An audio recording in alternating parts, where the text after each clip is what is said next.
So, as a comic casual, I'm not gonna lie, I've always thought Superman was a little, I wouldn't call it stupid, but I would also probably call him stupid. And he's a little dumb in the head sometimes, I'm not gonna lie. And it's because he's the big blue Boy Scout, right? Joker has said it before, big blue Boy Scout, big kind of arching figure that is very dumb, but also very optimistic, right? That's what Superman is, and there's nothing wrong with being massively optimistic, and there's nothing wrong with Superman, well, being that symbol of peace, right? The symbol of hope, the symbol of peace, that's what Superman is to a large extent. But what I realized, especially after watching, yes, you heard me correct, watching Suicide Squad to Kill the Justice League, I will not be paying money for that game. It looks horrible, and I like storylines, and that's all I watched, and even the storyline wasn't very good. But that's beyond the point. But the Suicide Squad to Kill the Justice League made me realize that Superman should never be allowed to more or less make the decisions.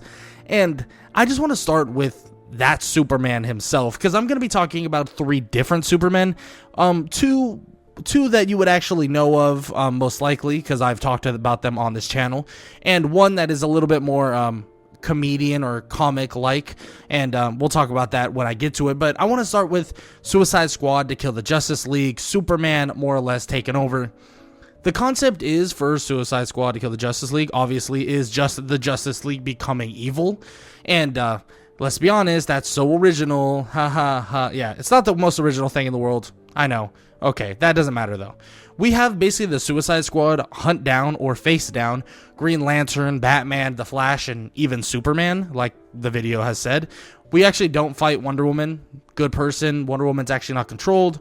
That's awesome. Shout out Wonder Woman. But that's kind of beyond the point. If you don't know already why this game is involving why Superman should never make decisions, well, you probably haven't heard some of the record tapes in the actual game. There's a lot of like little Easter eggs you can basically look up or listen to different tapes of the Justice League talking from Flash, Wonder Woman, Batman, Green Lantern, Superman, and so on. And one of them is an interaction with the Justice League, and I won't talk too much about it. I'm actually going to have you listen to the tapes, so go ahead and we're going to go right into that right now. So, what are the odds that thing is friendly? Slim to none. We need a plan. Right. Bruce. He's right, Cal. Until we know more, we need to treat this like an incursion waiting in the wings. I understand your caution, really. But that thing hasn't even fired a warning shot yet. Yet. I'm with Cal on this one. Diplomacy first, lead by example. Isn't that what we do? Okay, we try the warm fuzzies first, then, if things go sideways, we bust out the anti-UFO bat spray. Deal? I don't like it. I know, Bruce. And if I'm honest, neither do I. But we have an example to set. Especially today. This brainiac wants to open negotiations aboard his ship. It's a trap. Agreed. That much is apparent. I hear you both, but we have to go in good faith. What if I had come to Earth and... Cal, buddy, I mean, let's be real. You didn't show up in a giant skull. I didn't choose how I got here, Flash. Now, I'll admit it's not the most inviting presence, but if we can avoid fighting altogether, we owe it to the people of Metropolis to try. They know the strength of the League, everyone does. Now let's show them our heart, our compassion. Our recklessness. We can't just leave Metropolis undefended. We'll be in the thick of it, Bruce. Talks get nasty, we toss that thing right back into space. We're in this together, gang. The 5 of us united, there's nothing we can't do. Let's show them our intentions. You know what they say about good intentions, Clark.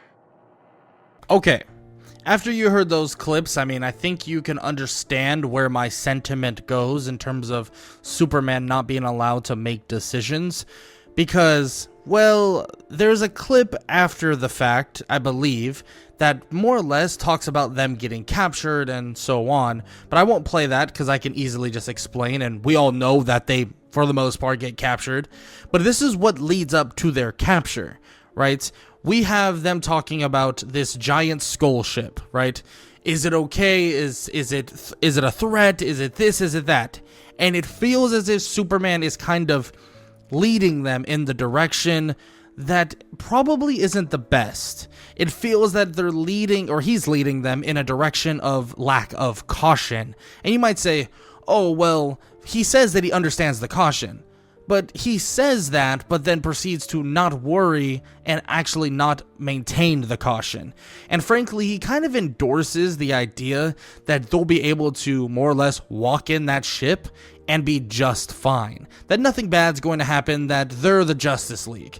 And Green Lantern is kind of in the same boat as well. And this is kind of a horrible way to lead a team.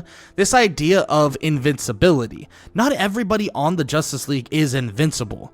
I mean, not even Superman is necessarily invincible, but he's the closest thing to that.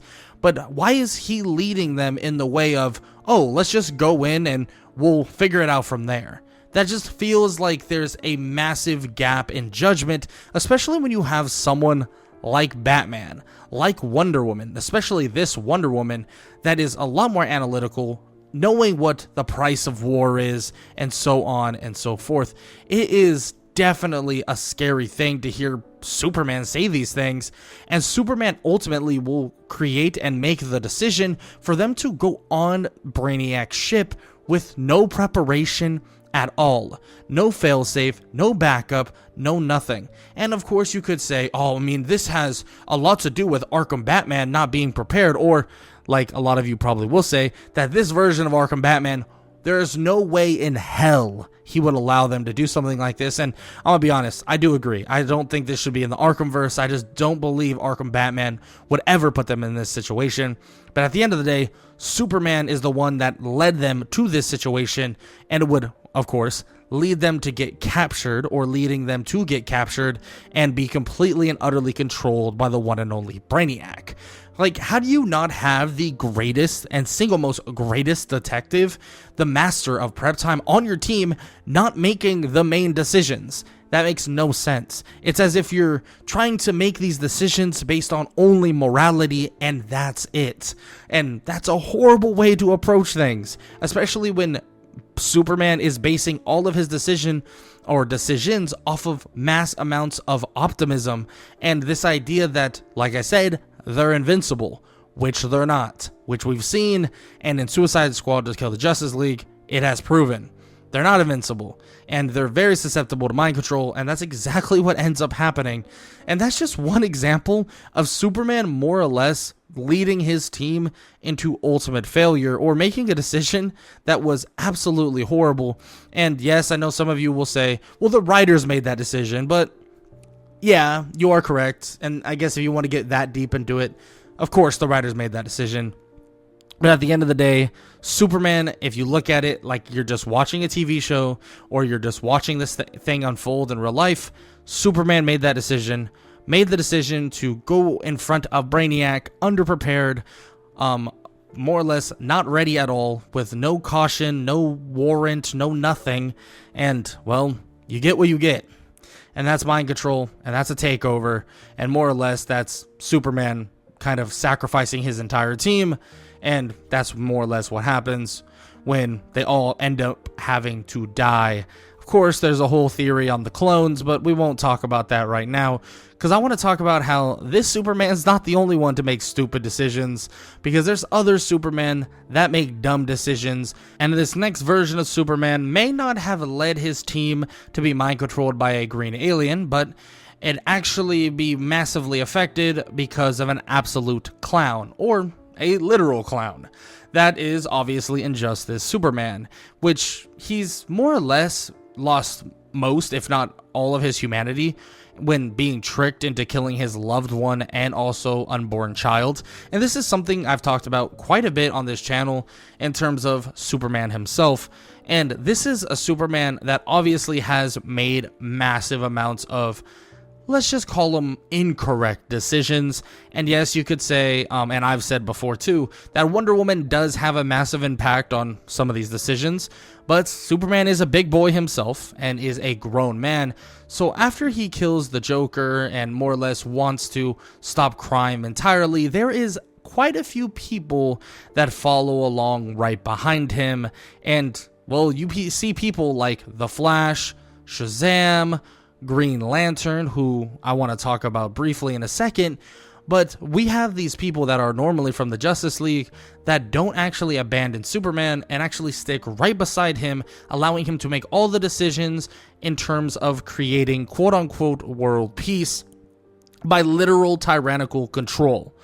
Now, with that said, when you ally with yourself with someone like Black Adam, who's inherently evil the mass majority of the time, and also just leading the Justice League, or the mass majority of the Justice League, down the path of tyranny, I think it is pretty obvious to say that this Superman should not have been allowed to make all of these decisions, especially when you're massively grieving. Now, to a large extent, it's not necessarily his fault. Grief makes people do some crazy things, and a lot of things should have been put in place for Superman himself. He should have been able to sit down, talk to the people he loves about what he lost, what he's going through, and so on, and he could have easily gotten past this whole thing with the Joker. He would have understood that it wasn't his fault, and that the Joker is now gone, and it's because of him. He could have then been redeemed, and so on and so forth. But of course, this is not what occurs. These decisions would end up being made by a grieving Superman, and a Superman that has all the power in the world.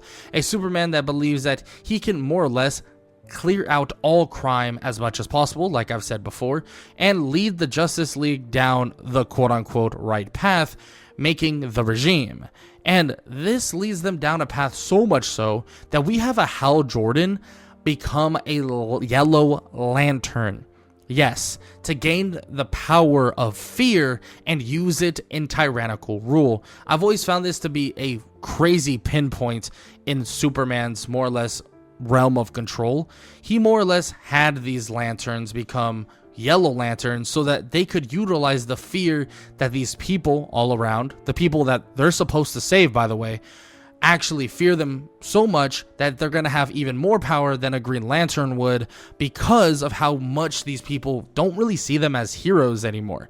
They actually see them as tyrannical rulers, in turn more or less leading the whole society down a dystopian path. And of course, they're going to benefit, Yellow Lanterns will benefit from a dystopian path that they follow. And with Superman making all of these decisions and in full control, he would hurt so many people, so many, and kill so many people. Innocent people to a large extent as well. We know who those people are. People like Lex Luthor and Shazam. I mean, it's a sad, sad thing, but it's the hard truth and hard reality. And he would even end up pulling a Brainiac himself by controlling as many people as possible by force to create a tyrannical force against the universe, or what he says to be the protection of this earth, so nothing could ever happen to it again. But as we know, those mind control, or that mind control that he would end up using, making that decision on his own, of course, he would end up controlling Batman and most likely controlling his cousin Kara. And it is a sad thing, but there's a good chance that this Superman would even take the next leap and decide to invade other Earths, because, well, he's kind of already referenced it before in Injustice 1. I mean, he's talked about it. He's literally said that after, well, they defeat whatever's going on here, that he's going to go to the other Earth that these other doppelgangers have come from, and then take over there as well, invading their Earth and taking over just as a tyrannical rule and an iron fist. That's the whole reason why Shazam ended up getting killed.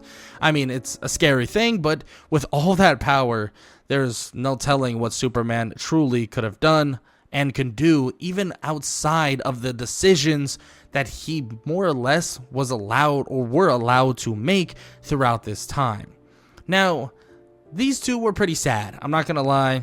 It's a little bit more depressing because the outcomes are kind of sad. I mean, we have a Superman in Injustice who's going to do some horrible things. We have a Suicide Squad to kill the Justice League Superman that basically got his whole team killed, or at least for what we know, captured entirely. And unfortunately, Wonder Woman is like definitely dead, which is kind of sad because I really liked that Wonder Woman. But sorry, don't let me get too off track here. When I bring that up, I only bring it up because I wanted to end this off with something a little bit more quote-unquote lighthearted.